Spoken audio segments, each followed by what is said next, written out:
Good morning, ladies and gentlemen. Welcome to this webinar, which is part of the webinar series of UNESCO-UNEVOC's Promoting Entrepreneurial Learning in TVET. I am Ken Barrientos, and together with us, our team from Inclusion and Knowledge Management.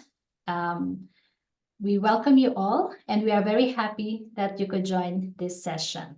So today we are going to focus on green innovation, promoting entrepreneurship education in TVET. And we will be hearing a lot of interesting practices and facilitate exchange of knowledge regarding how TVET institutions are implementing and developing entrepreneurial skills and entrepreneurial mindset among the young people of today. And we are delighted to have about 6 speakers. So our day is very packed. Our program is very packed, but we promise that it will be a very interesting exchange. We will have presentations from Nigeria, from Basque Country, Spain, from Cameroon, from TESDA, Philippines, from Myanmar. And of course, we are very happy that many of these presenters are coming from the UNEVOC network, who are championing all the efforts and the work that that's going on to promote entrepreneurial learning in TVET. And we are very happy that we have a lot of attendees today. While we wait for others to come in, please feel free to introduce yourselves via chat. We will be welcoming questions and clarifications or any additional practices that you would like to share using the chat box. So we are very happy to see you engaged during this session. So why this session is very important. So we see that there are a few trends that that are happening around, and it comes to mixing this, what we call the nexus of sustainability and business or enterprise development. As we are seeing today, sustainability has emerged as a critical value driver for many people who are engaged in developing enterprise and new ventures. Many organizations have begun adopting this, what we call environmental, social, and governance measures. And these are, of course, happening and is being monitored by the United Nations, and a lot of corporate and enterprises are engaged in implementing ESG agenda. We also see a lot of interesting developments in the space of TVET and entrepreneurial learning, when we talk about new corporate newcomers who are fostering sustainability as a strategic lever to create value, and many of them have started becoming ambassadors themselves, and we see the rise of what we now call climate unicorns. So climate unicorns, these are the people who are creating and trying to promote the nexus between sustainability and business. And definitely these are very good opportunities for many people who want to engage in sustainable business. And given that more than half of the world's population is under 30, many of whom are not in education, employment, or training, and given that there's a lot of effort to develop young people's entrepreneurial mindset and skills, we have now the urgency to do more in TVET and to let these young people to be engaged, to start their own ventures, and to see really the potential in being part of a community that sees profit and purpose combined. So we talk about business, and we want to see these two elements combined. And because of this, we are discussing about green entrepreneurship. And we are happy that many of you have really taken interest in this topic. But the big question is, how can TVET proactively promote entrepreneurship, skills, and mindset? And how can we address the current gaps that we see today? So we are joined again by very interesting speakers, and I would like to welcome the first speaker. A presentation will be played in a video format. I would like to welcome Ms. Yetunde Akande she herself is an ambassador and an entrepreneur herself from Nigeria. And she is the managing director of her company, Yetroseland Fashion Academy. So we will be now playing a 10-minute video to understand in a nutshell what the business is about and how is she engaged in training young people. Please go ahead with the video.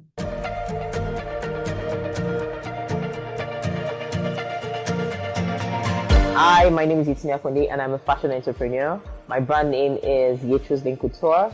At Yetroseland, we actually do manufacture and retail women's wear, proudly made in Lagos, Nigeria. The aim of the brand is actually to make women look confident and comfortable regardless of their skin type, regardless of their body type, in whatever they wear. You know, when you wear good clothes, you feel like, yes, you're on top of the world and you can open any door. Yeah, so that's what the Yetroseland brand is all about. And also, we run a fashion academy where we actually give back, you know, by training youths to become either employable or able to start up their own fashion business throughout different courses, our technical courses, soft skills training, business classes, and the likes, you know. So, and we also partner with organizations, NGOs to help train. So we are like a vocational training center for organizations who want to just partner with us to train more youths, you know. So that's what we do at the Yetroseland Fashion Academy. The Yetroseland brand was founded in 2008. I was an undergraduate in Bowen University then, so we're only allowed to wear skirts, and for me, skirts was actually quite boring because you won't find the type of skirt you like to wear as a fashionista, you know. So I started off by making just skirts, and then people liked my skirts and started ordering. So that was how the whole business idea just popped. And right after graduation, I just started a business, and ever since then, it's been over a decade now, and we're still in this business. Okay, so and as a fashion designer that I started off as, we generate lots of waste because we make different designs. There are some designs you make that you buy 5 yards of fabric, but you only need 4.5 yards. And the remaining half yard, because you don't want the fabric to be all over, you know, everywhere, it's just a waste. You know, it can't even make you a scarf or something, you know. So we've always had to generate lots of waste. And at the end of the day, we do nothing with those wastes. It was just at the time I started making some accessories, like some handbands, earrings, and all that. But that can't really recover. I mean, that can't do anything to the waste. You still have lots of waste. So not until I went for the Oxfam program, and my first class was on circularity, was about the circularity model, and that was when I had a mind shift. Like, I saw things differently. It was as if a veil was taken off my face. And I had to think deep, like, no, there has to be something you can do about this. And right then and then, I wrote out a couple of things I could do, how I can, you know, convert the waste into something that can actually be an input for another business, or, you know, just see what we can do, be more intentional about the waste. And then when I got back, I just said, you know what, the solution is to get one tailor that would just be making that. And then I found my blessing. I call her my circularity queen, my circularity tailor. So I got her in, and you won't believe it that in less than 8 weeks, we were able to make 310 yards of fabric. That means we're able to recover 310 yards of fabric. Now, 1 yard is about 36 inches. So you can imagine how many we were able to get. And by the time I did the calculation, because we work with different kinds of fabrics, we work with the Ankara, we work with Adire, we work with some silk and some chiffon. Trust me, Ankara now, you won't get anyone less than 6,500 naira for 6 yards. You know, Adire, on the other hand, you won't get less than 10,000 naira for the kind of fabric we use, less than 10 yards for 5 yards. There's another silk that we actually buy 5 yards for 20,000 naira. On that same silk, we were able to recover 15 yards of that silk from the waste. That is how much, that's 20,000 times 3, we saved 60,000. In all, when I did the calculation of how many Ankara we got, how many Adire we got, how many silk, we're able to recover 450 something thousand naira. That's about $500,000 naira. That was what we were able to recover in less than 8 weeks of starting out. And not just that, we also realized that we could do more with these fabrics, because I was just like, I don't even know what to do. These fabrics are beautiful. let me just save these fabrics. I don't know what to do yet. Let's just start saving up the fabrics. So we keep them. And then, because we run a fashion academy, so we just onboarded some students. We have about 70 of them at the moment. And usually we buy their bags. We give them starter packs. So their bags where we put their textbooks and everything and all their pattern paper, their pattern drafting tools. Well, the bag, we normally buy the bag, black sling bag. We buy for like 2,500 from one vendor. And then by the time we customize it and we put our Yetroseland brand so that it doesn't wash up, that one is about, everything is about 5,000 for one. So you can imagine 5,000 naira times 70 students, that's 350,000 naira. And guess what we did? From the fabrics that we were able to recover, we made those bags. Like, I was like, oh my, this would have spent 350,000 naira on this. And not just that, we give them, we were able to, I was just thinking like, okay, this is a good idea. What else can we, what else? I was just thinking, like, I was being intentional about it. I said, okay, there's this pin cushion we give them where they put their pins and all that.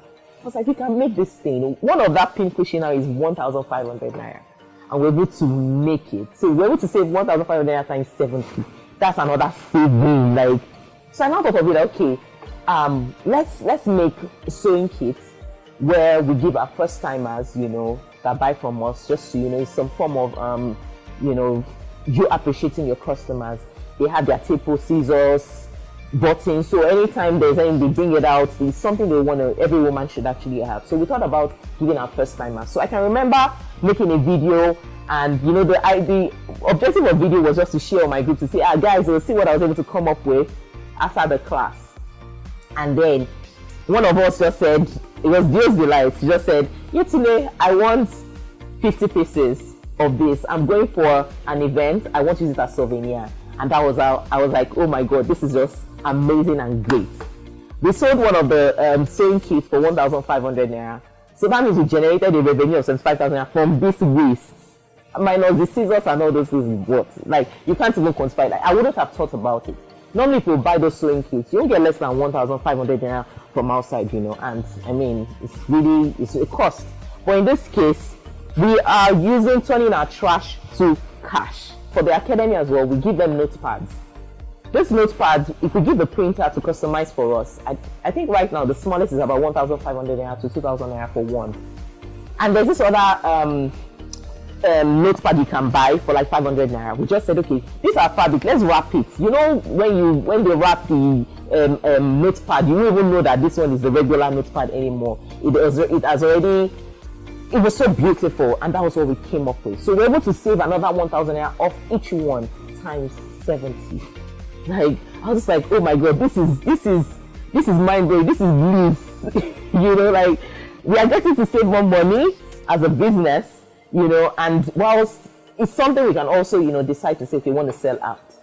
And beyond that, you know, the fabric on its own, you can buy, like the trousers I'm wearing was made from the off-cuts, trash, not the one that will buy the fabric and cut ourselves, you know. So we thought of selling the fabrics to customers directly, or also to businesses. For instance, we can partner with furniture making business to buy. They use Ankara a lot to make chairs and all that. They can buy our fabrics and make because we use high quality fabrics actually, and make those chairs whatever they want to make from it. So you can decide to sell them per yard. Guys can decide to just use it to mix, you know, something. And just for the Ankara alone, we buy, normal cost of Ankara is 1,100 for 1 yard. If we sell it 2,500, trust me, they are still going to buy, because it is now, it's been transformed. It's more beautiful. There's a story behind, you know, the way, and then the way we match the prints and all. So that's another source of revenue for us. And also, the sling bags can be used as your wig packs. You can just put your wigs inside. The sewing kit bag can be used for accessories like this, because my sister makes beads, and the kind of bag she uses is just like what we made for the sewing kit. So I've thought of, we make different sizes and probably supplier and other bead makers or whoever just does packaging generally. You know, we're even thinking, okay, maybe we should convert it to our own packaging bags and all that, but it's going to be, because we won't get it back, it's just going to be like, we'll just be wasting the fabric. We can do more with the fabric and make more money, you know. So it's been a fantastic journey, trust. There are so many other things I still plan to do regarding these fabrics. I still have the fabrics there. I'm thinking of a collection to make. I've made a jacket with the fabric, and the pants I'm wearing now I've made. And ever since I wore this pants, I wore it sometime 2 weeks ago. I posted it on my social media page, and we've had orders back to back, you know. And you know, it's just so fantastic, because these are things we generate naturally. In a week, we generate like a sack of waste, normal bag of rice sack of waste, you know. So you can imagine we would always have the waste, you know. And I know that it's going to get a time when maybe we'll also be the ones that will start going to fashion houses, partnering with all those my fashion businesses that I mentor and do all that for, and start collecting their waste for them. And while I convert it, you know, I just see lots of business, you know, in just trying to be intentional about your waste. So in general, I would like to say that it's just about you being intentional. You knowing that, yes, I want to do this. I want to make conscious effort to see how my waste can actually serve as an input for something else, for somebody else's business. It doesn't have to be your own business. It might be, so regardless of the business you're into, really, you can actually, your waste, you realize that is an input for another person's business. Just look within, see how you can monetize it, and before you know it, you're just making lots of cash from the trash. Thank you so much. That was really a very interesting video. Miss Yetunde Akande. Yes, we will just take up one question, and then we will proceed to the next speaker. So very big congratulations for this initiative, and we're really very happy to see you thriving in this business. One question I have for you is, with the philosophies, the sustainable practices and principles that you have been applying to the business, how do you think, how are you attracting young people to engage in this business? And what is the profile of the trainees of the academy that you are managing? Okay, thank you so much for that question. And thank you all so much for having me here. For me, I actually think that this should be a mindset. It should be a lifestyle. Sustainability should be a lifestyle, right? It should be a way of life. And for us, since if you heard, I made a statement from the video, I said, it was like a mind shift, right, for me. And so with that mind shift that I have, I had to like transfer it to first my team members to understand that, see, we have been doing this all wrong, and this is the impact it's having. So I feel like there's a huge knowledge gap, which we are now trying to fill as a fashion academy, and beyond just the fashion academy, across everything, across the retail line, across the garment factory. It's just that if you come in contact with the Yetroseland brand, you should be more conscious about your impact on the environment. So that's how we've been able to manage that. We're trying to like fill up the knowledge gap because it's really huge, right? And then secondly, we actually target majority of the youths between ages 18 to 35. That's our target audience for the Fashion Academy. So I don't know if that answers your question. This is wonderful. Thank you so much. And we will be coming back to you during the question and answer. And of course, we invite our participants.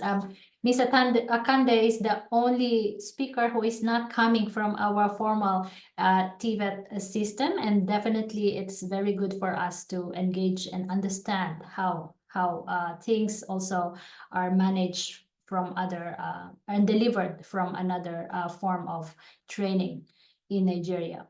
At this point, I would like to invite this next speaker from Basque Country, Spain. And I see that Iñigo is already in the panel. May I invite Mr. Iñigo Araiztegui. Hi, Iñigo, our UNEVOC Center from Basque Country, Spain. And he will be talking about this very interesting whole of government approach in fostering entrepreneurship and entrepreneurial culture among the young people and teachers in Spain. Iñigo, the floor is yours. Thank you, Ken. Hope it's working now. I had some technical issues, but it seems to be working now. Okay, fine. So good morning, everyone. I'm Iñigo Araiztegui. I'm the director of the International Department at Technica. And Technica Technica is part of the Vice Ministry of Vocational Education and Training in the Basque Country. We're a small region in the northeast part of Spain, very close to the French border. And as you said, we are a UNEVOC center. And yeah, I will share with you our approach to entrepreneurship. I will share the whole approach. It's quite general, and I will start from the strategy level, sharing the government strategy and how both SDGs and entrepreneurship are a priority at all government layers, including the VET system. And then I will go to more concrete levels to how we work with teachers and students and schools and so on. And I have 10 minutes, so it will be an overview. But yeah, I'm happy to continue in the next meeting or whatever. If someone is interested, just drop me a message and we can continue. So at strategy level, the SDGs are one of the priorities for the Basque government. And what the Basque government did is they created our own agenda. So they took the general agenda, the one we all share, and then they adapted it to the context of the Basque country. It's the 2030 agenda for us. And then there are different more specific agendas. So we do have an SDG agenda for BET as well. This is a transversal thing that affects everything, and everything must affect it. So we do have some indicators and some things, and everything should be somehow related to SDGs, not only in entrepreneurship, but in all activities in vocational education and training. Now, apart from that, entrepreneurship is a priority for the Basque government as well. And in the Basque country, I guess, as in many other places in the world, there are many different initiatives to promote entrepreneurship from different agents, from development agencies or private funding or public funding, governments, municipalities, etc. So what the Basque government does is we have what they call an interinstitutional entrepreneurship plan. So it's basically a way of working in a coordinated way. So they have some regular meetings, and they try to coordinate and to map what kind of different activities are there in the Basque country to promote entrepreneurship. I just took I know you won't understand anything, don't worry for that, but this is just most or almost all the initiatives we do have, and most of the actors working on entrepreneurship in the region. And I highlighted in yellow the parts where we appear. So FEP is the Spanish word for TVET, or so it's, as you say, we are considered among the actors that work on entrepreneurship in different aspects. So you can see Technica and FEP, which is Tibet here and here as well, and here as well. So what we do is recognized by the government in their general strategies, and we are considered as one of the actors in both things, in SDGs and in entrepreneurship. And then when it comes to the VET system, the newest law we have is the 2018 law. And what this law does is basically establishing a three-pillar model for the VET system. So it basically says that apart from providing training, VET providers should work on innovation, mostly with companies, and internal innovation as well. We do have some programs for that have been running for some years, and they should work on entrepreneurship as well. So entrepreneurship is one of the activities that a VET center should do by law in the Basque country. And apart from that, at a even more concrete level, the Basque government has the tradition, or yeah, I'd say the tradition of writing plans every political term, more or less. So it's more or less every 4 years. And they, in these plans, they define some areas of intervention or some strategic fields where they want to focus. And entrepreneurship is always included with different names, but in this case, under the field of strategic innovation and disruptive transformation, entrepreneurship is included. If someone is interested, I can share a summary of the plan in English and you can read it. But and of course, the plans are related to some objectives and some indicators and some budget as well. So as you see, there's a budget for 2022, 2023, and 2024 for within this strategic field or whatever, there's a budget for entrepreneurship. So that's, let's say, at a more abstract level, at a government level. And then we, Technica, we are part of the government, but we are there to work with the VET centers, because the easiest thing that the government can do is to write a strategy and write a plan, and you can hire a very good consultant or expert or researcher or whatever and prepare the best plan on the world. But then you need to make it happen. And when it comes to making it happen, it doesn't work to simply tell teachers, you have to work on entrepreneurship, because they don't know how to do it. They don't have time. They don't have resources. They don't even know where to start from. So it doesn't work with just having good strategies, good laws, and so on. It's an important part of the mix, but there are other forms of support needed as well. And in our case, this support is provided in the case of entrepreneurship through Technica. It doesn't need to be like that, but this is what we do here in the Basque Country. And in Technica, we have different areas.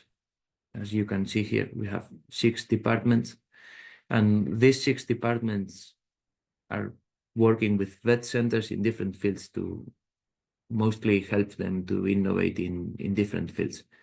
And in the case of entrepreneurship, this is included here under the Department of Applied Innovation in Strategic Settings.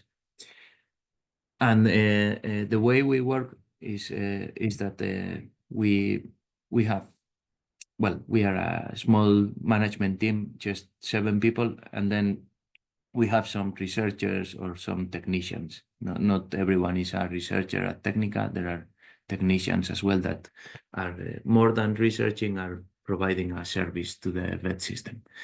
So the way we work is that each one of these technicians has a group of teachers working with him, and they together develop something. So to give you an idea, in the case of entrepreneurship, the way we work is these teachers have a teaching time reduction. So they are not teaching 5 days of the week, all the working hours, but they are teaching part of the time, and they have a time commitment for entrepreneurship as well. And that's how they work.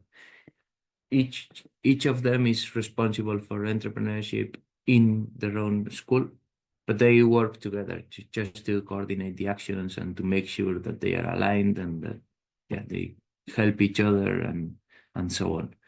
So and that's how we work in general in Technica. So yeah, we have like 600 teachers or so working with us on a part-time commitment. But this is an important thing for us as well, that if you want someone to work on something and he will continue being a teacher as well, he needs some time to do it. So it's very difficult to take a teacher and ask him to do more things on top of teaching, because they usually have their agendas full of activities, and yeah, they won't do it probably if they don't have any other support. And then the thing we do here at Technica is we have 2 big programs. There are more things, but these are the 2 biggest programs, and they've been running for around 20 years. One of them started in 2005 and the other one a bit later. And we are quite happy with them because they work and teachers are engaged, and students know them, and yeah, we are quite happy with the results. One of them is included in one of your promising practices. It's available on UNEVOC's webpage if you want to have more details. This is the link. I can share the PPT later. And so what these programs are basically 2 programs to promote entrepreneurship in different ways. So ICAS Empresa is a kind of virtual company or learning company program. So what we call here internally entrepreneurial culture. So the idea is to promote a culture of entrepreneurship among students. So this is just at school level, and no one is creating a real company there. It's just a way of teaching, is more related to methodology than to actually creating a company to promote this culture among students. And then the other program, Urrats Bat, which in Basque means one step ahead or something like that, is just to help some students to create companies. For us, both are important because we don't only want students to create companies, but we want, or the government wants entrepreneurial people in general, even if they are working for someone else. So it's considered as an attitude, as a way of behaving, and so on. So for us, it's important that everyone goes through the entrepreneurial culture program, and then a few people, just some students, a couple of students, 1 student, 2 students per school want to create a company. And in this case, if the teachers and if this team that I mentioned in the previous slide sees it as a viable solution, then we provide them support to create the company. So this support is support coming from the teachers who have a time commitment for that, and they can use the facilities of the school for 2 years as well, and so on. And then there are some spaces prepared for entrepreneurship as well. So that's in a nutshell our approach to entrepreneurship. I'm not sharing a specific practice or so. What I would like to mention is that many companies have been created. So we create around, not we, the students create around 80, 90, 100, depending on the year's companies per year. But this should be well understood. So in many cases, it's just self-employment, more or less. So there are some what we could call companies created, but in some cases it's just I don't know, a hairdresser opening a shop, or a new bar, or a new restaurant. So we are considering these things as companies as well. So yeah. Yes. Thank you so much, Iñigo. Really interesting. And I'm sure we will get into some of the details of examples in Spain when we get to that question and answer. And I can already see the chat box is very busy. Some already asking for some translation of the plan because we saw it in Spanish, and definitely we will take up more details later to engage with you and learn more from the experiences and actual training examples, and how you are reaching out to students directly and how teachers are engaged in this process of developing entrepreneurial culture. Thank you so much. I will now move on to our next speaker. So we will invite our speaker from Cameroon, Mr. Noah Jean Crepin. And Noah, you have been a great partner of UNESCO-UNEVOC for quite some time. And we would like to... I'm sorry. I think Noah has technical issues. I cannot see him right now. So we may want to move to the next presenter and have him later. Hopefully he can rejoin. All right, sure. So the next 3 examples that we will take, by the way, including Noah's, and we will wait for him to come back, they are institution examples. So how these institutions are engaged in developing the entrepreneurial skills of young students through different projects and different programs. And we would like to hear now from TESDA Philippines. And we have two speakers from TESDA who will take turns and who will be presenting with us what they are doing in the Philippines. May I invite Dr. Joseph, Sabit, and Miss Daisy Bungalon. The floor is yours. Good afternoon from the Philippines. The participants of this webinar on entrepreneurial learning on TVET in support to green innovations. I'm Daisy Bungalon, the Executive Director of the TESDA for the Araiztegui Institute of Technical Education, and my members of the team, Dr. Joseph Sabit, our main presenter, and also with us, our trainer, Glenda Online for the Entrepreneurship. So Dr. Joseph will be presenting our presentation.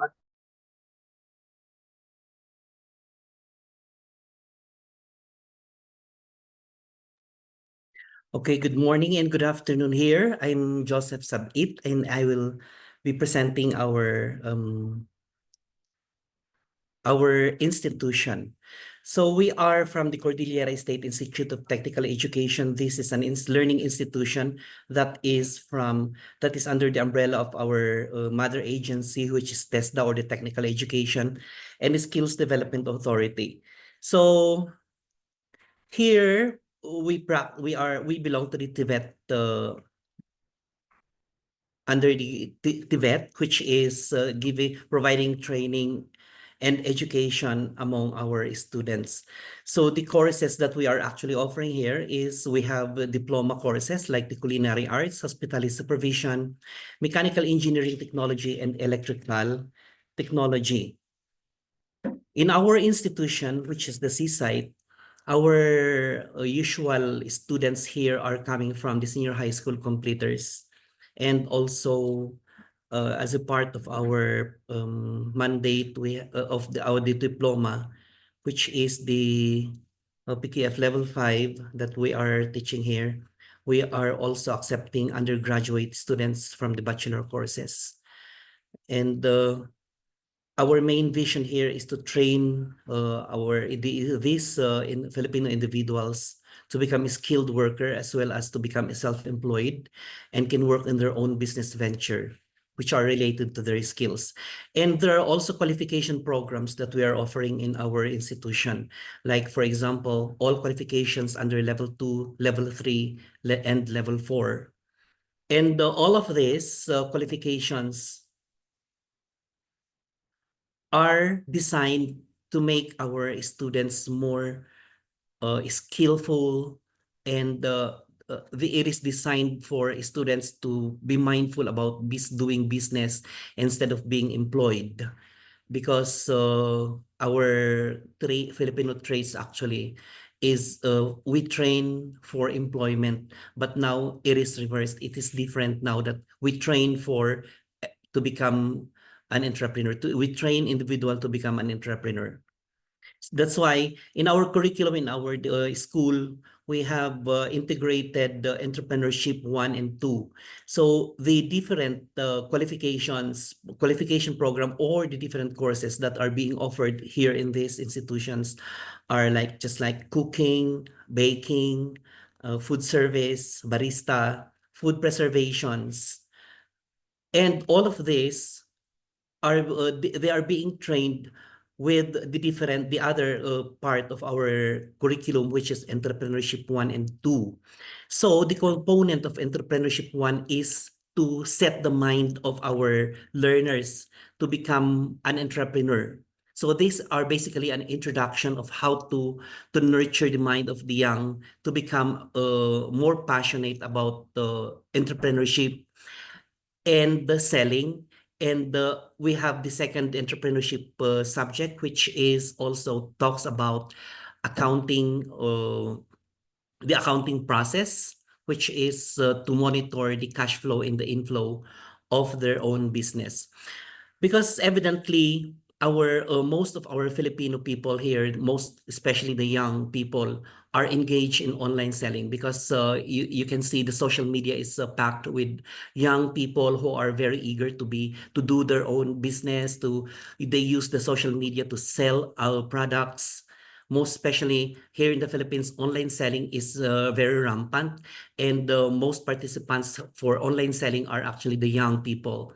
So, as a part of TESDA, in an institution that would nurture and that would provide skills to our students or to the young people, is to provide them enough information, knowledge about how to make money out of what they are doing, how to make money out of the skills that they have learned in our institution. Okay, so here in TVET, we have the training regulations, which are only the references or our sources for providing trainings to our students. Then that is where we also develop our curriculum. So our school are now the one doing the curriculum, and our vision here is to create and mold young people or students to be able to see their future that are, of course, more successful, and not only in terms of employment, but also in terms of having their own business. So actually, most of our students here are engaged. Most of our graduates are engaged in selling, or they have their own bake shop, they have their own online business. So those are more, they equal those people, graduates, who are already employed in different enterprises. So here, usually we do training co-production in our institution. So we produce products that we can sell. And aside from this, these are the concept of our school training in terms of entrepreneurial activities. And TVET or the TESDA has also a trade journal that inviting more institutions or TVET institutions in we call it the TVIs or the technical vocational institutions in the country, to contribute to whatever they had created and innovate an innovation, a technological research that they can contribute to the agency that every TVIs could practice in their own institutions. So there are a lot of samples here that we had made out of this trade journal that we exchange, that all of us here contributed on this trade journal. And then these are the main references for us to learn more about the different practices in the different provinces of the country. So more of this, our product, which we try to innovate and recycle, is the coffee waste from our barista training. And previously, we also had we have research program in our institution that participated, or it is a part of the curriculum, participated, of course, by our students. And they had come up with a different product from recycling, waste materials from the kitchen, waste materials from the bake shop, waste materials from the different laboratories that we are occupying in our institution. Say, for example, here is the flavored flour out of fruit peels and vegetable refuse. So these are just one of these are just some examples of the researches or technological researches of our students here. So how did we use this? These individuals are practicing reusing and innovating some of the refused or some of the waste materials so that they can use it in their own product, because they had already learned baking. Then they can make use of this flour, enable for them to produce their own product. And of course, our product here is the recycled souvenirs and decorative items, which is also a product of innovation and recycling.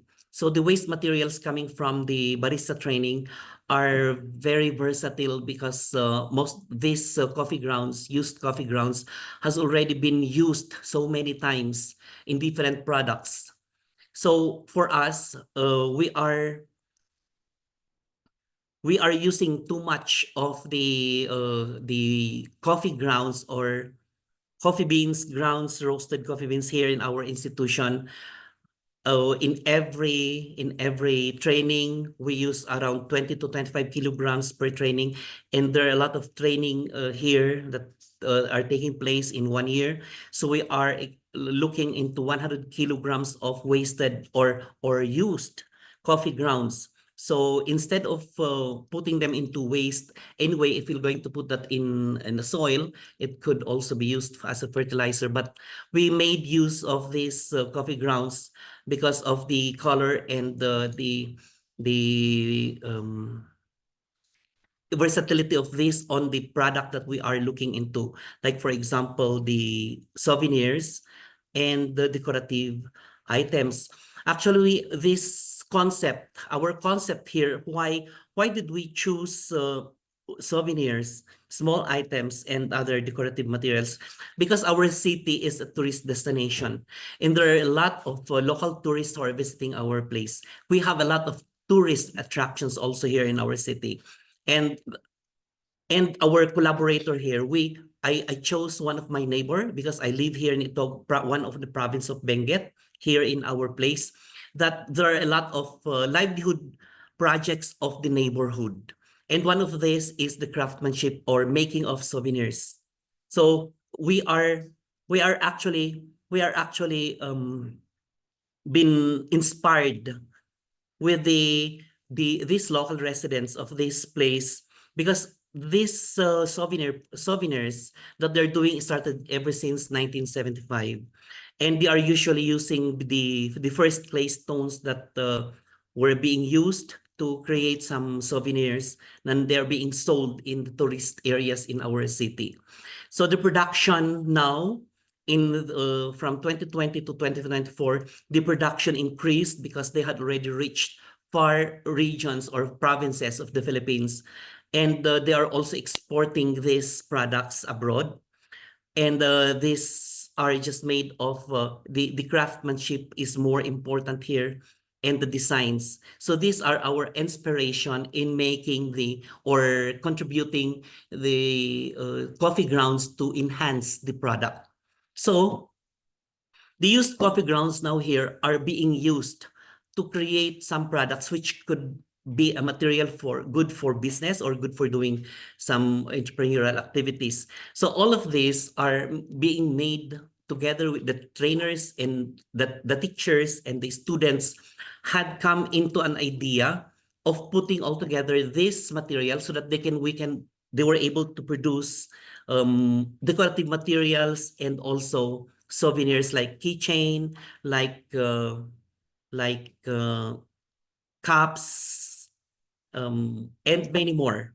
So we also use resin here, resin to put the items together, and then it will become more sturdy. So resin is also used. Here are some examples of what we had created out of this material, this disposed coffee grounds, used coffee grounds. So we have keychains, we have decorative materials, and there are a lot more that our students are really designing. They are coming up with different ideas and concepts, putting all together.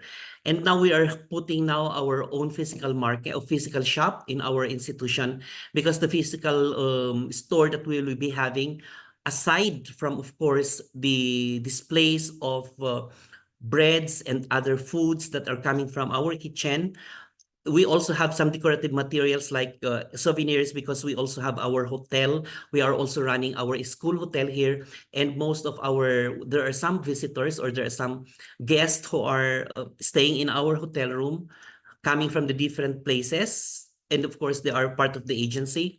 Then they could be our possible target market aside from those people around our community. So this innovative material is very, it's not so expensive.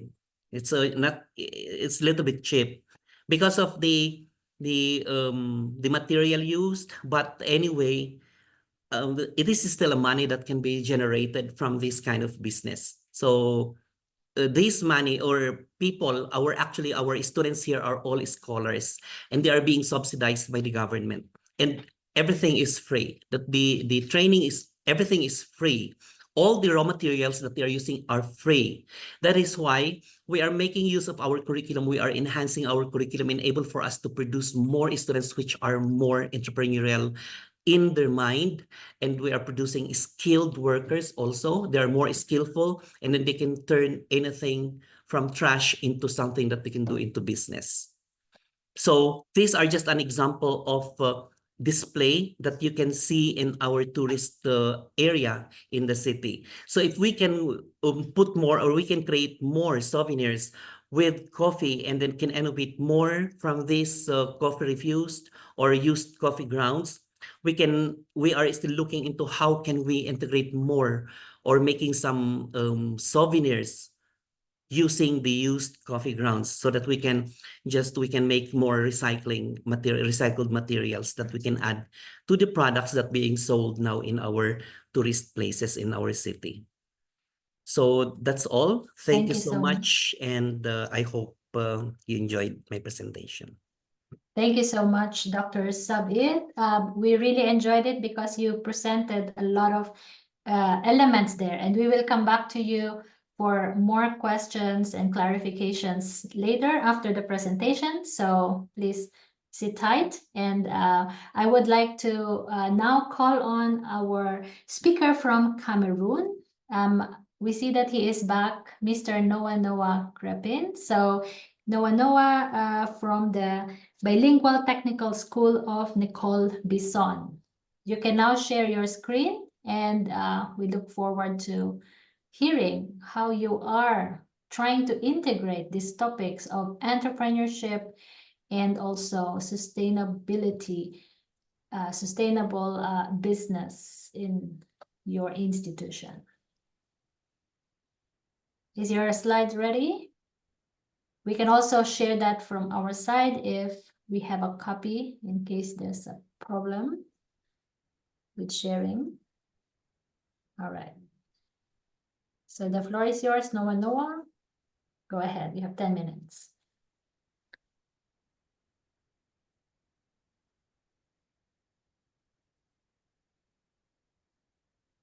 Thank you very much. How are you hearing me?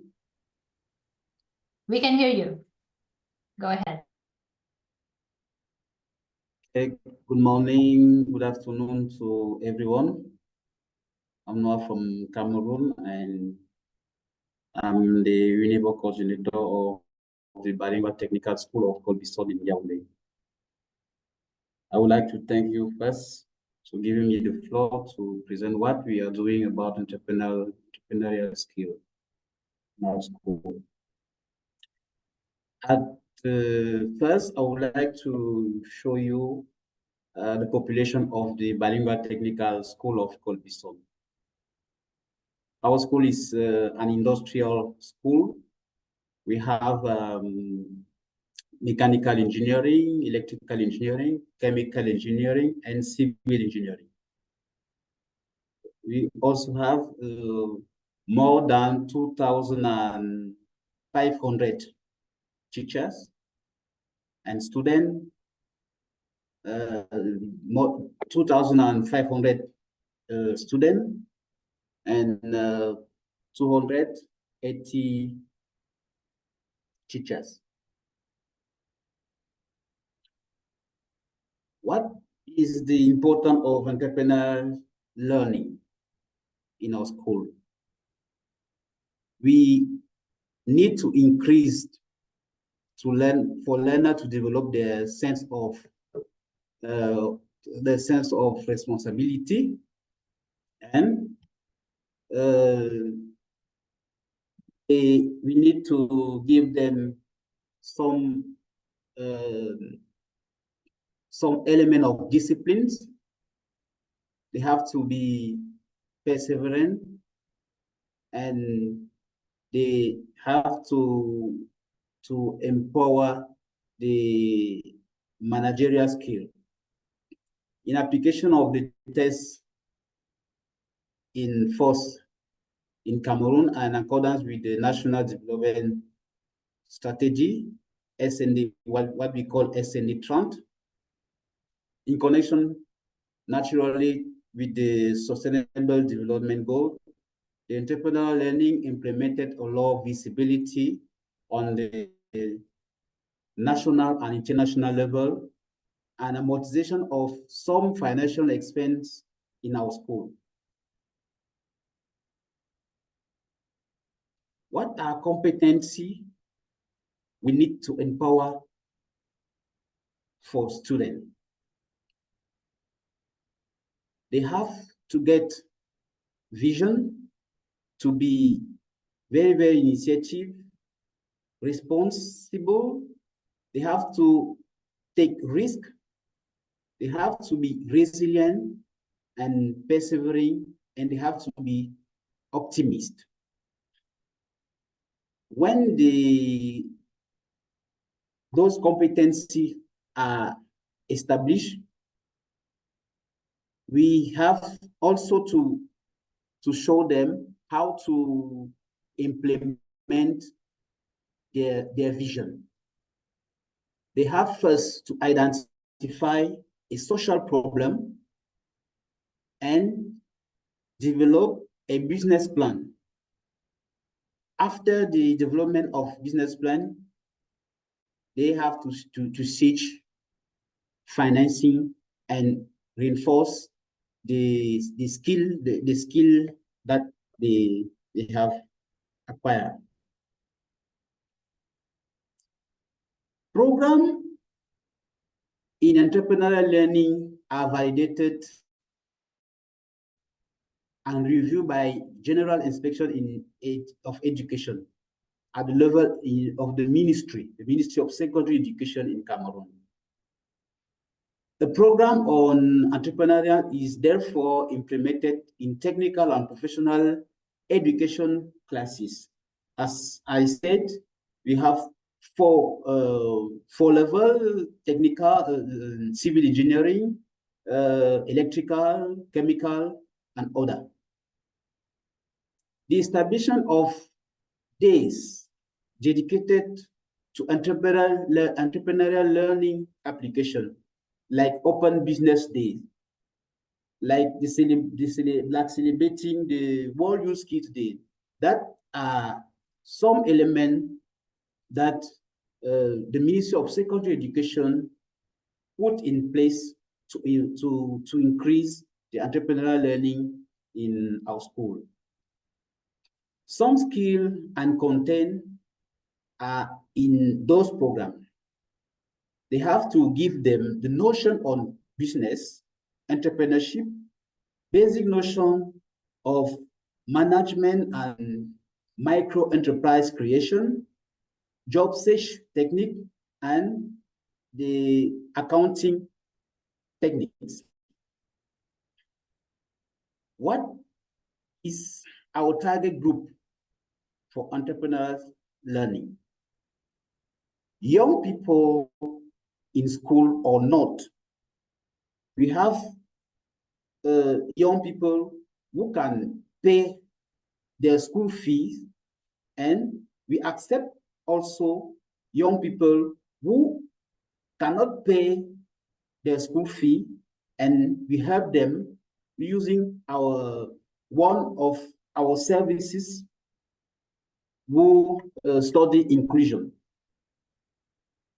Those are identifying according to the situation which may be disadvantaged. We can create value for those who do not have the opportunity to providing for basic needs in school environment. What are the key activities? To develop entrepreneurial skills, we raised in the learner the difficulty to finding a job. You know that finding a job is very difficult for those who don't have the techniques. We reveal in learners the usefulness of being one's boss. if you are your own boss, you are very independent. We need them to develop an entrepreneurial vision. We see in our picture some techniques, woodwork, and other. We also have some activities according to the digital economy, green economy, and processing of cropped product. We help them, for those who are not in our school, we help them to develop some activity which can give them some money.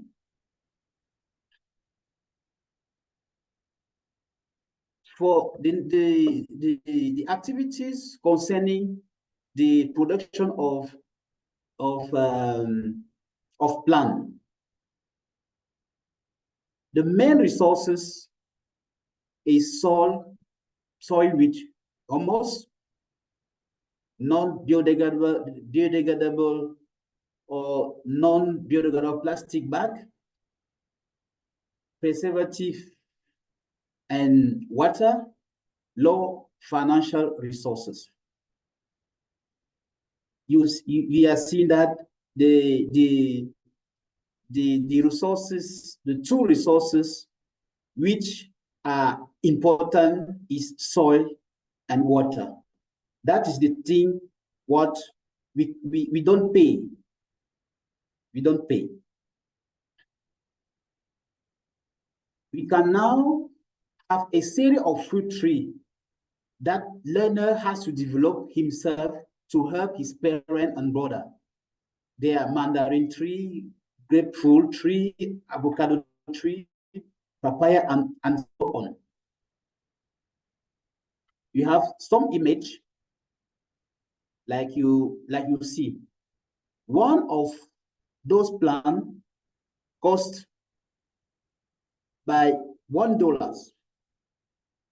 By $1. It's very, very important for those children who cannot pay their school fees. We have some stakeholders, some partners which give us some method. I said at first that we are an industrial school.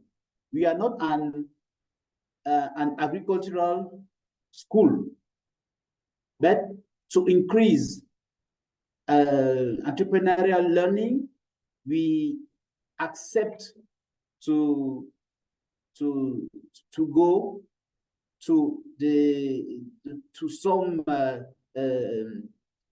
company which can help up to increase our how can I say our ideas.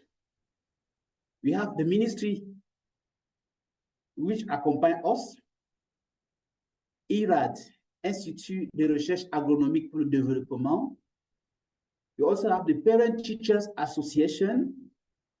That association is more important than the other, because if parents don't accept to help us to give to their children some skills, we cannot evaluate. We have university and other association. What role play teachers and managers? Teachers work to develop the training program. Teachers work to apply the program produced by the inspection of pedagogy. Teachers awareness of startup and resilience in the project. The monitoring and guidance is one of the role which teachers and managers goes up. We also have external partner support, like I had said, IRAD, they provide us technical support and some financial support. Technical support and some financial support. By technical support, they give us a technician in agronomy. At the Bilingual Technical School of Nkolbisson, we are chairing teaching program. We organize entrepreneurial open days. We also organize the Youth Skills Day by the 15th of July every year, and the participation of our best student in exhibition fair. Like you see in the picture, that girl who have 18-year-old have her company. Let us take 2 minutes to listen or to see, for those who don't hear French, what they are doing in our school.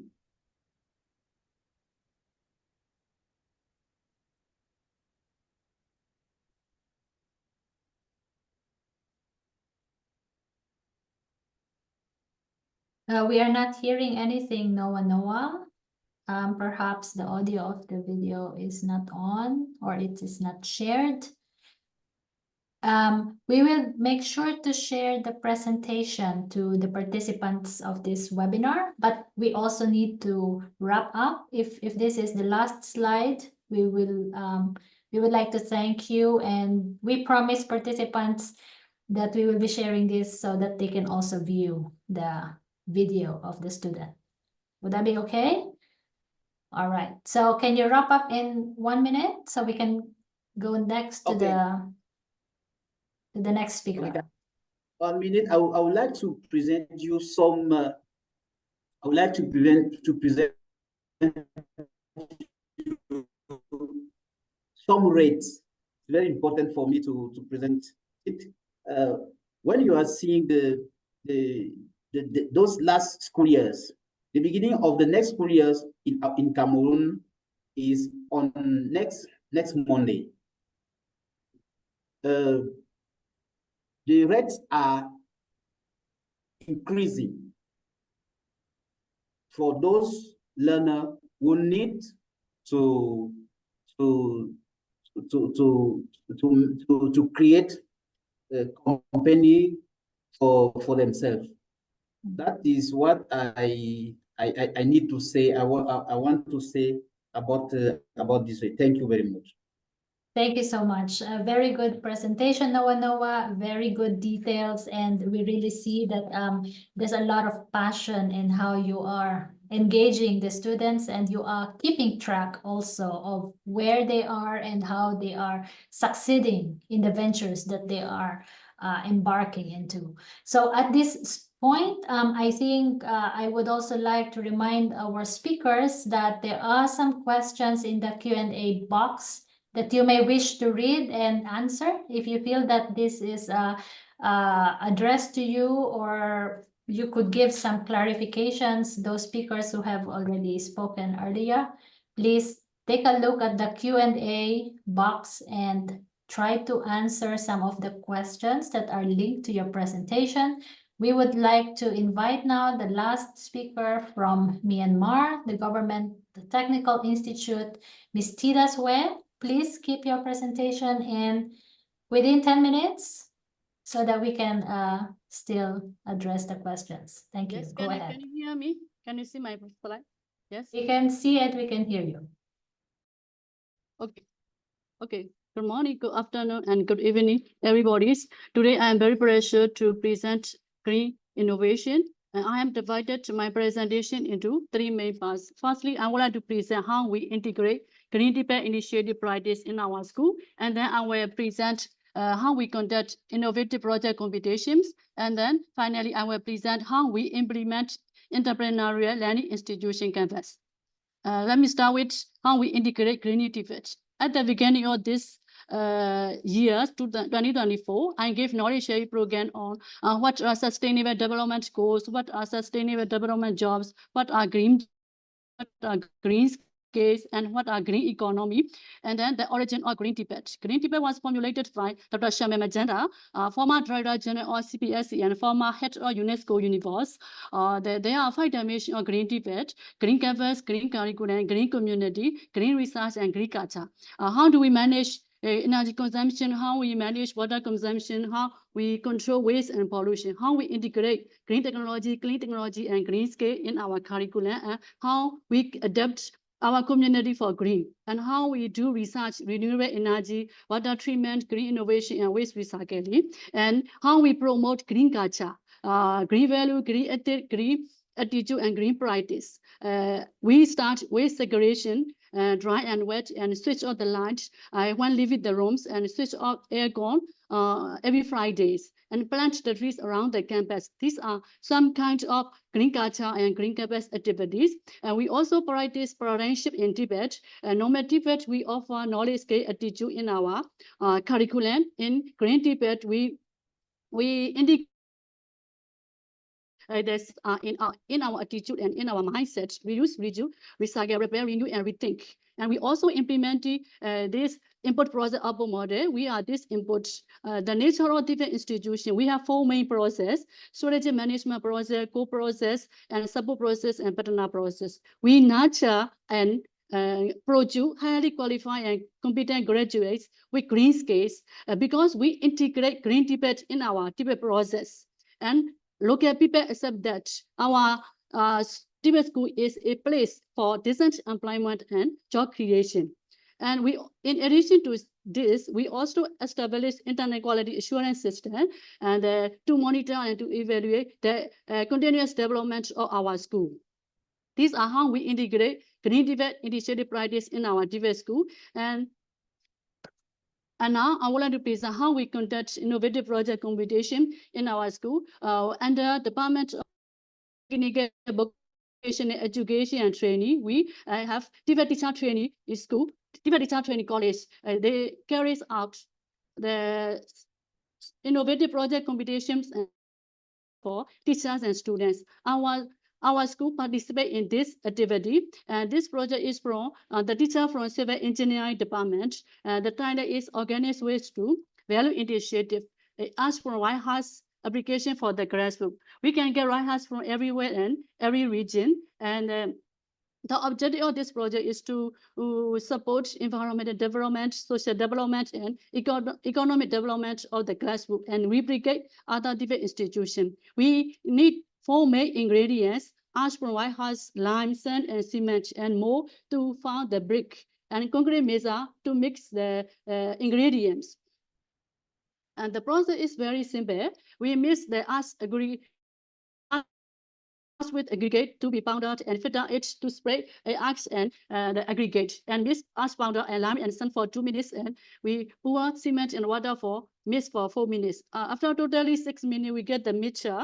When we get the mixture, we put in the mold, and when we get the brick, we dry in the sun, and then we test water absorption, and we put in water 24 hours, and water absorption was calculated. Less than 20 we apply in real watch. Compression strength also tested. The greater the compression strength is, the better the brick one. The compression strength of the 1133 proportion is better than 1136 proportion, but the price is low. The price is much more lower than any other brick, and the weight is slightly lower than any other brick. Water absorption is higher than any other brick. The proportion is better than 1136 proportion. This is sound test. The sound is clear, and the sound is clear. This is a drop test. Free flow from 3 feet high. It is not broken. And this is the ash. This is the ash brick layer, sample of ash brick layer, and this is the ash brick ball. By doing this project, we have some benefit. It is cheap, it is lightweight, it doesn't produce carbon dioxide, and it does not match water. By applying this project, every family can generate income. And these are the students from civil engineering department. They collect plastic waste from around the campus, around environment, and they clean and they chop them, and it was heated with aggregate and to form the plastic road. The title is plastic waste to value integrated plastic road. These are the students from electronic engineering department. They create their idea and they implement their idea to create blind stick to send interference with sound buzzer. These are the students from mechanical engineering department. They create 2 environmental 40 and chef, and they sell their products in the campus. This is the the student from electrical engineering department. They install mini solar energy efficient ready for home decoration purpose. Now I would like to present how the entrepreneurial learning institution campus framework. This ELEC framework is a conceptual tool to strengthen at entrepreneurial learning at institution level. This ELEC framework is provided. Sorry, Thilda. Yes, I think we will discuss the framework of GTI in the next session. So if you want, we can wrap up your presentation now and we will go ahead with the question and answer. Is that okay? Yes, it was. Yes. Let us wrap it. Yes, Okay, yes. please.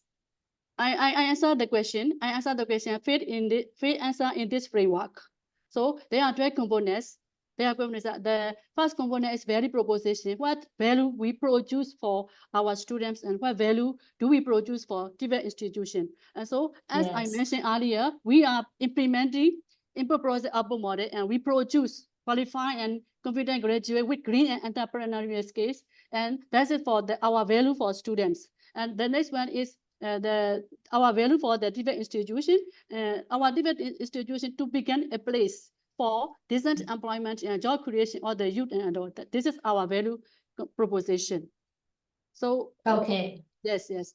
Yes, so thank you so much. This is really a very interesting, and we see a lot of work you are doing at GTI, very systematic as well. And it's very nice to see how you are framing the sustainability element in entrepreneurship also within the institutional approach for greening GTI.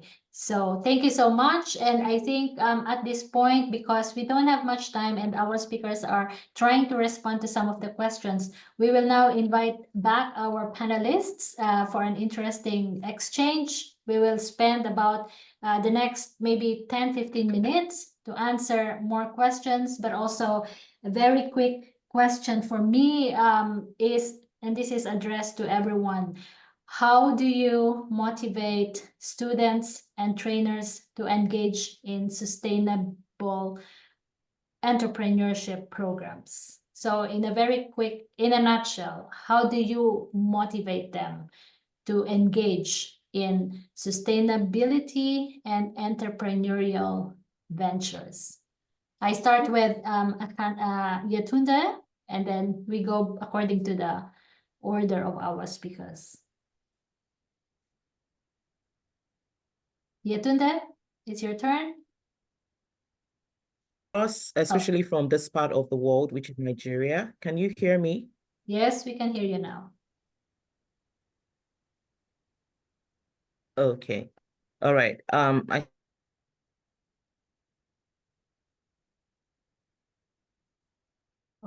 I think the connection is getting cut a little bit, so we are not hearing you continuously. I will move to Iñigo for now. All right, so Iñigo, how are you motivating teachers, especially to engage in sustainability or sustainable enterprise? Yetunde, sorry, I now moved on to Iñigo because we could not hear you earlier, but now, okay, please go ahead, the two of you, answer the question. So for teachers, it's just a program. So all we offer from Technica is voluntary, it's not compulsory, but most schools join because then it's related to more things as well as recognition and competition among schools and funds sometimes as well. So it's not compulsory, but you are very welcome to join. Okay, And but it's you have a quite lot of convenient. different motivation, yeah, for them to engage. Yeah, and then there's the teaching time reduction as well. So it's not, or it shouldn't be an extra job for them. So it's not extra work. It can be, but it doesn't have to necessarily. Yes, that's very important. Thank Other than Thank- that, we don't have anything. For Okay. students, we have fairs and big events and these kind of things that give them visibility and motivate them. But for teachers, that's everything. All right, thank you. Yetunde, let's go back to you. How do you attract more students, learners to engage in this kind of business? Okay, sorry about the other time. Okay, so I said for us in this part of the world, which is Nigeria, there is a very huge knowledge gap as to being sustainable. So for us, the video you watch actually just captured our journey into secularity, which happened 2 years ago. That video is actually a 2-year-old video. And what we had to do was to, first of all, run trainings around their mindsets, because it starts with the mind, right? It's supposed to be a lifestyle. When you take that in personally, then you can apply it into every other aspect, which includes the training as well. So first we had to do some rigorous trainings.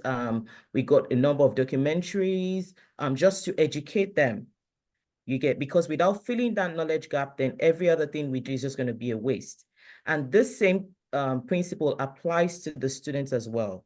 And as we are at the Fashion Academy now, we have found a way to embed secularity and sustainability into our curriculum, which gives them some level of understanding. So by default, they are doing certain things and they are understanding that, oh no, this is not appropriate, right? So with that and constant, access to resources, access to trainings, we've been able to, motivate them beyond just the training. So the way they see it as, first, it is about me, even to their daily lifestyle, using sachet waters, pure waters, it has actually really helped us, curb this, and it's been able to motivate them physically. So Thank you hope so that much. answers. Yes, Yeah. definitely. Now we go back to Philippines, Dr. Sabit. How do you motivate these young students to engage in this kind of business? Okay, so Filipinos are actually hardworking people, most especially our young, and they always see how to leverage their income, their present income. So if you're going to introduce new innovations that is good for business, they're up to immediately they're going to jump into that. So it is not so hard for us to motivate young people, especially our students or the young people around us, to do business, because that is just our way of life here, is to look for something that we could be more economically we are economically relevant, especially to our community and to our family. So it is the innate in the hearts of the Filipino people to leverage their income, and then they can go into different kinds of entrepreneurial activities that could help them more economically successful. So we as trainers, we just do some guidance, mentoring, and some facilitating some good training for them, enable for them to add more skills in their present skills that they can do to achieve a better or to promote themselves, market themselves, enable for them to create their skills more bountiful in terms of leveraging also their entrepreneurial skills. So we also motivate our trainers, our teachers, to provide enough resources to our students so that they will be able to practice, to make the training more in the industry relevant, and it is more marketable, because that is what we want.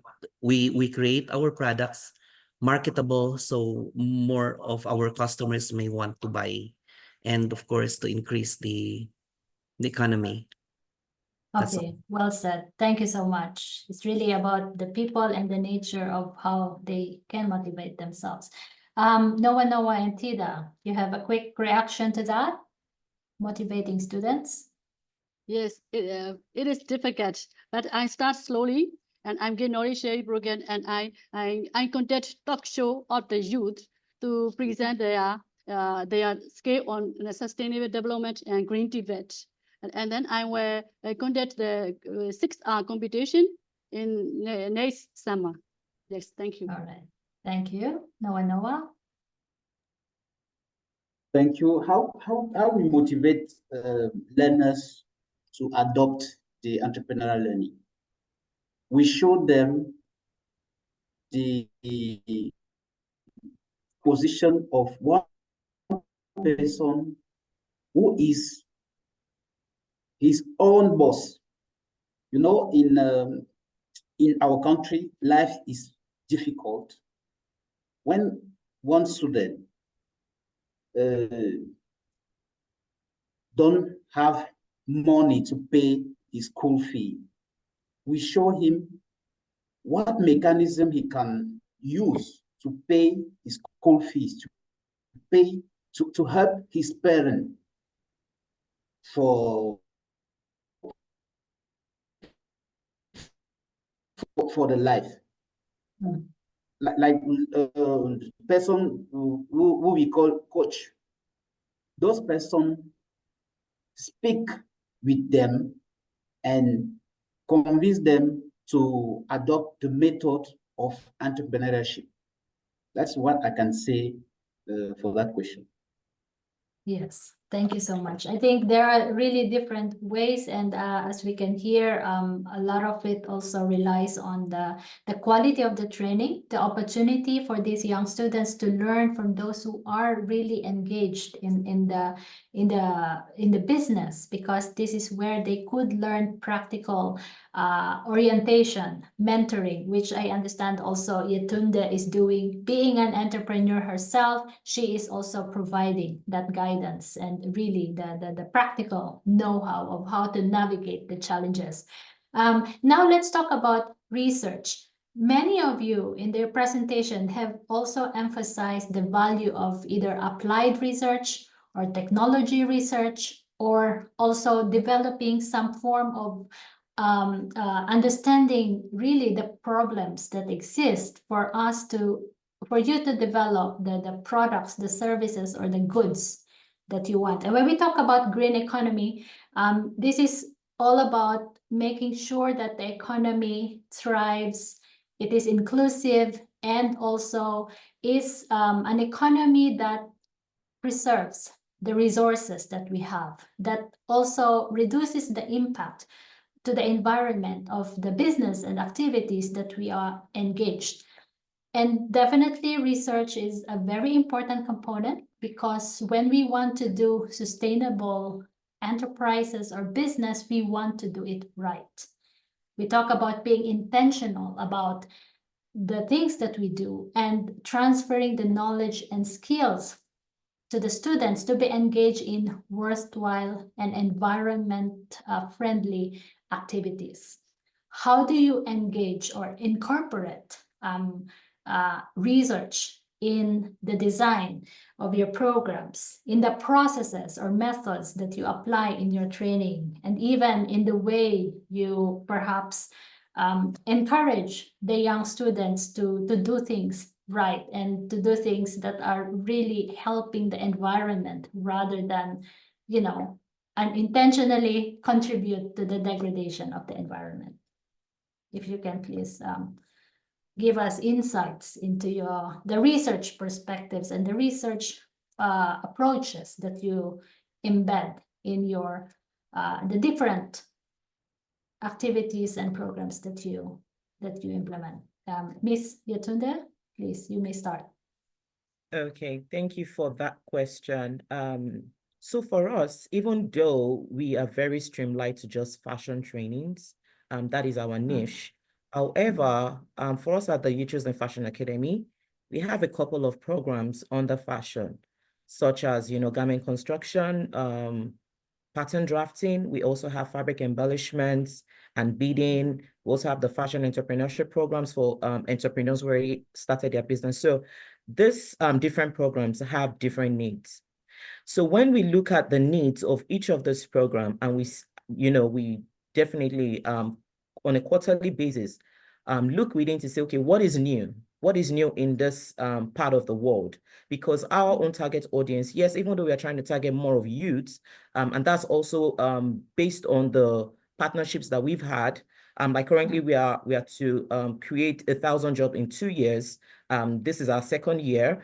So we are very particular about what is the need, because the objective for us is not just to train them and let them go. The objective for us is to get them matched to jobs.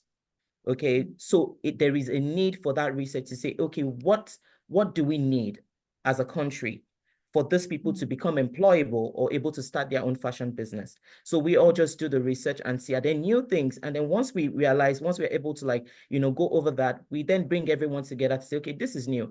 How do you think we can incorporate our own curriculum to fit into this? A typical example is this sustainable part of our business, to say, okay, it started with a clothing line, because we run a clothing brand and we have a garment factory and all of that. So it was from that. And then we now had to take it into the academy to say, okay, this is not just applicable to our clothing line, it is also applicable to the academy. How can we imbibe this culture into the academy, into the students, the trainers, and as a business as a whole? So that's how we actually do our research and incorporate it into our business. Thank you. Okay, thank you so much. Iñigo?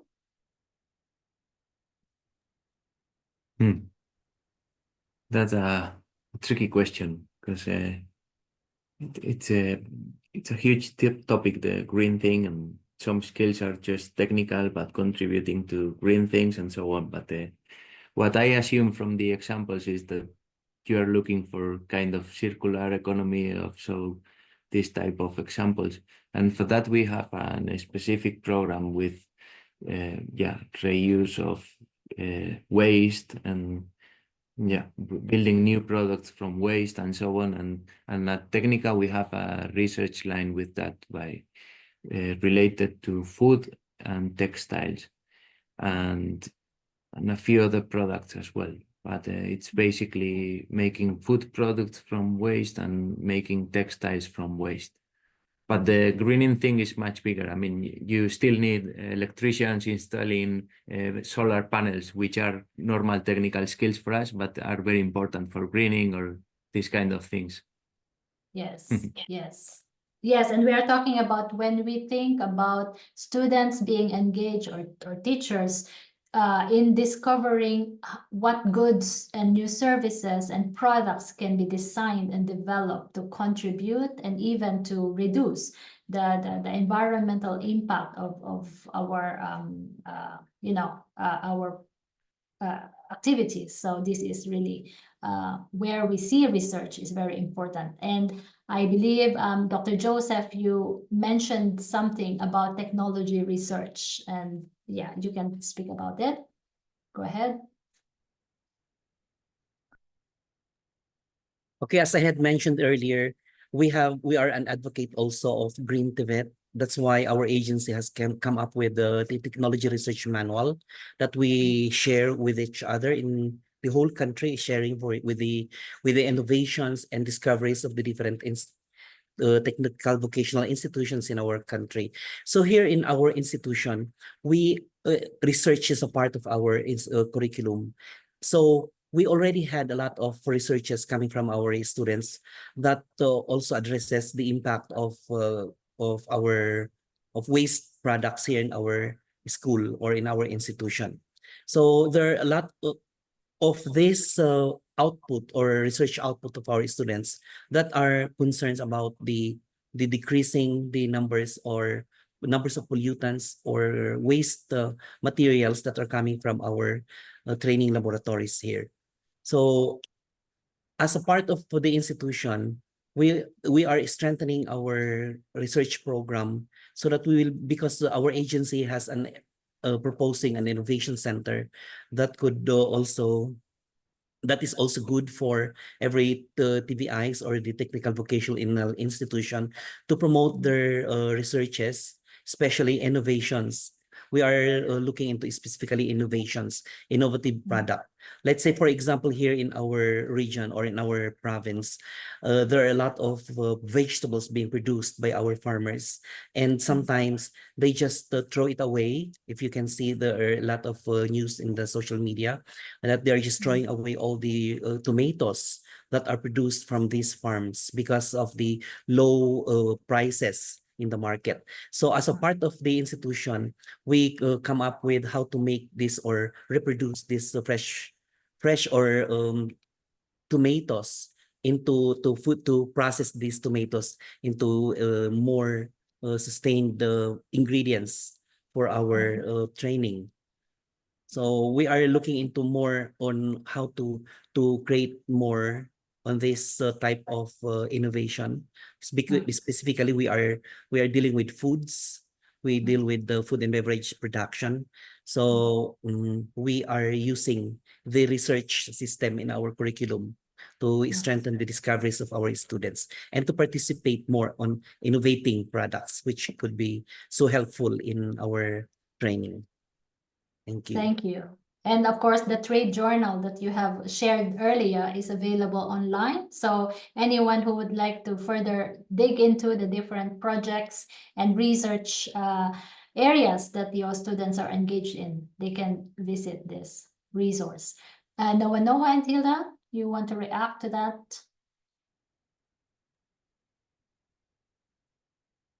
Me? Yes, please go ahead. And we are very initiative step to start green innovation and green entrepreneurship. So we need to learn more. We need to learn more, and we have more knowledge to establish these green entrepreneurships and research. Thank you. Thank you so much, Noah.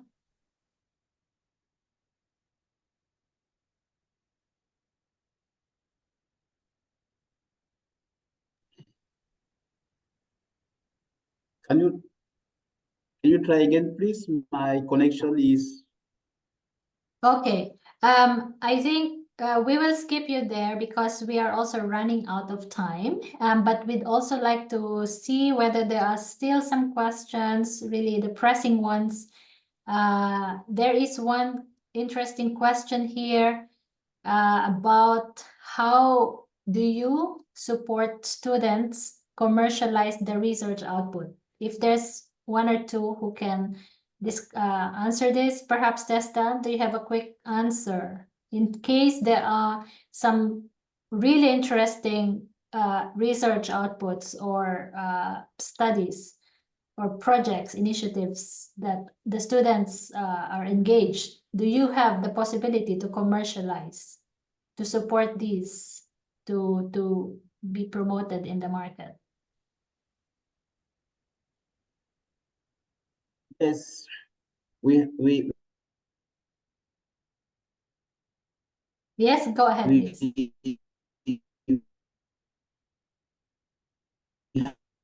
Have the possibility to commercialize of support of those stakeholders, help us to take part of all the steps at all the steps.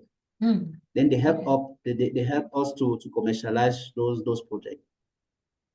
Okay. Thank you, Noah. And I guess that's true also for TESDA. Can you confirm? Okay. So Dr. Sabit also confirmed that there are possibilities to support these projects and initiatives. Now, because we are running out of time and we're really glad that our audience has stayed with us until this time, I guess the final question we have is, what would you advise? Because a lot of the people in the audience, they are teachers, educators, and also those who are engaged in helping institutions really manage and run successful entrepreneurship programs that incorporate sustainability agenda. What would you recommend as priorities for them to focus on, and how they can really make sure that this initiative, the kind of initiatives that they are engaged in, are done properly? because we cannot really experiment a lot when it involves climate and the urgencies of the impact of climate in human activities. So we have to really have very targeted, intentional approaches. Please go ahead, whoever is ready to answer, and give their advice on prioritization when it comes to TVET institutions' work. Okay, so for us in our institution, the strength of our institution in terms of the production are the one that can sustain our program in the entrepreneurship, our entrepreneurship program. And then later on, it can evolve as time goes on. It can evolve. The products can evolve and to do more better, so we can sell them more profitable. We can have more profitable products through the evolution of this. So through consistent improvement of our products, the sustainability of the entrepreneurship program would stay long, as well as the motivations should be sustained among our learners so that they will have a staying power in this kind of platform. So it is very important for the participants in this program to strengthen their interests, their passion, and their commitment. So your program may stay and may evolve and become much better in the future. Thank you so much, Dr. Sabit. Really well said. Yetunde, please go ahead. Okay, I think Josef has actually captured my thoughts. I would just encourage us to stay informed. There's a huge knowledge gap, like I keep saying, and it's our responsibilities as trainers to constantly evolve, right? For me, I would say for a trainer, it is very important to always have the growth mindset, to say, okay, what is new? How can we hack into this? How can we crack this? And with that, the same knowledge is power. When you have that power, you're able to transfer it to the students and beneficiaries. Thank you. Thank you so much. Well said. Iñigo, go ahead. So sometimes we are just putting too much pressure on teachers and asking them to do many things, and sometimes it's just an administrative burden just to follow up and monitor and fill in indicators and this kind of thing. So I'd say that the important thing is to understand what's the goal of your institution and to embed everything there so that it really makes sense, not just to add things to whatever you are doing so that you are teaching plus doing this thing plus doing the other thing plus doing everything, and in the end you do nothing. So my advice would be to make it part of your core strategy and your core activity. Thank you. Very practical, and I think that really aligns well with what you have presented, that if you have this whole of government, whole of institution approach, everything else can fall into place. And we still have a question. Are you able to also share this plan that you have shared earlier in English, in case there are some people who would like to understand the strategy that you have? Yes, I sent you an email with a few links.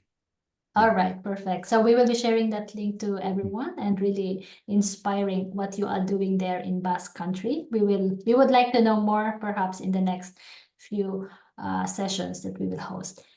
Thilde, go ahead. What is the advice that you can give our educators, trainers? Give autonomy to students and teachers to create their idea and to implement their idea and consider sustainability. Thank you.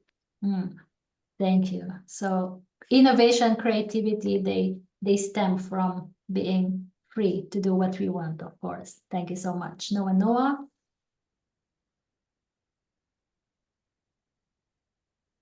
I would like to encourage them to identify a need for the beginning. if you don't identify the need, you cannot start anything. That is the first step to be an entrepreneur. That is the way that I can say to encourage them to start. The difficulty is the beginning. Mm.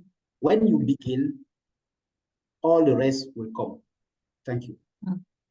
Thank you so much, Noah. And to everyone who has really given us very insightful morning today for sharing the experiences of their institutions, their academy, and their students and teachers as well. We appreciate your work. We really wish you all the best for everything that you are doing, and we're very happy to have you sharing all this information to the network of TVET institutions and stakeholders in the institutions that we have in the network and beyond. And to our audience, I hope you managed to really get very good insights, advice, and we will continue to have this conversation. There will be 2 more webinars that will follow during this month, and we invite you to still join those webinars, and we will have perhaps some of these examples, and the ELIC framework that our speakers have shared with us will also be discussed in the subsequent webinars. So thank you so much. We will conclude this session, and we would like to give a round of applause to all the speakers who have shared their knowledge with us today. We thank you, and we wish you a very good day. Good luck in everything that you do.